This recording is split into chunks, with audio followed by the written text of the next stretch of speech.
قوم سمود کی کہانی۔ یہ واقعہ اس زمانے کا ہے جب قوم عاد کو اللہ تعالیٰ نے ان کے غرور اور نافرمانی کی وجہ سے ہلاک کر دیا تھا۔ ان کے بعد ایک اور طاقتور اور خوشحال قوم الفابیر، قوم سمود۔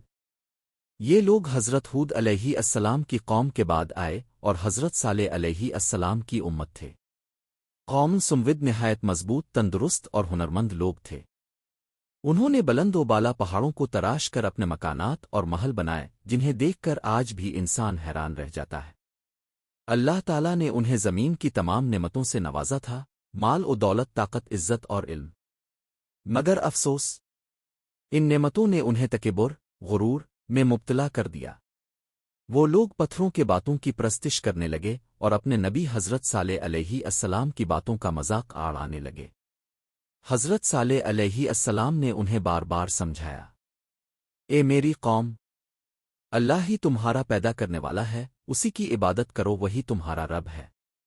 مگر قوم نے کہا، اے صالح، تاو بھی تو ہم جیسا انسان ہے، ہم کیوں تیری بات مانیں؟ اگر تاو سچا ہے تو ہمیں کوئی نشانی دکھا۔ حضرت صالح علیہ السلام نے دعا کی، اے میرے رب، انہیں اپنی قدرت کی ایک نشانی دکھا دے۔ اللہ تعالیٰ نے ان کی دعا قبول فرمائی۔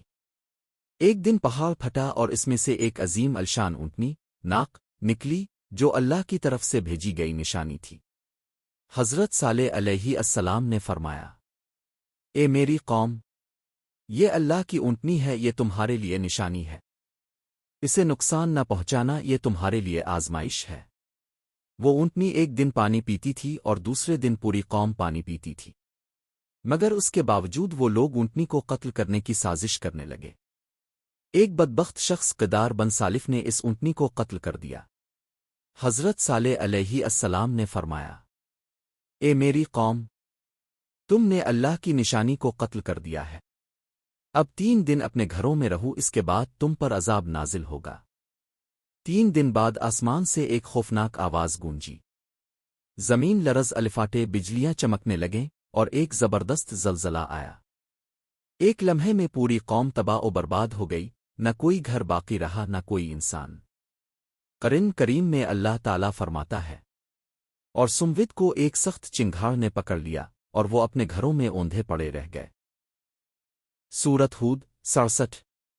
حضرت صالح علیہ السلام اور ان کے چند مومن ساتھی اللہ تعالیٰ کے حکم سے محفوظ رہے۔ انہوں نے اپنی قوم کی بربادی کو دیکھا اور فرمایا، اے میری قوم، میں نے تمہیں اپنے رب کا پیغام پہنچا دیا لیکن تم نے نصیحت قبول نہ کی۔ سبق: قوم عاد اور قوم سمود کی تباہی میں ہمارے لیے بڑا سبق ہے۔ اللہ تعالیٰ طاقت دینے والا بھی ہے اور چھین لینے والا بھی۔ جب انسان نافرمانی اور تکبر کرتا ہے تو وہی طاقت اس کے خلاف ہو جاتی ہے۔ آؤ ہم سب دعا کریں، اے اللہ، ہمیں اپنی قدرت کی نشانیوں سے سبق لینے کی توفیق دے، ہمیں اپنے نبیوں کی راہ پر چلنے کی ہدایت عطا فرما، اور ہمیں غرور و نافرمانی سے محفوظ رکھ، آمین۔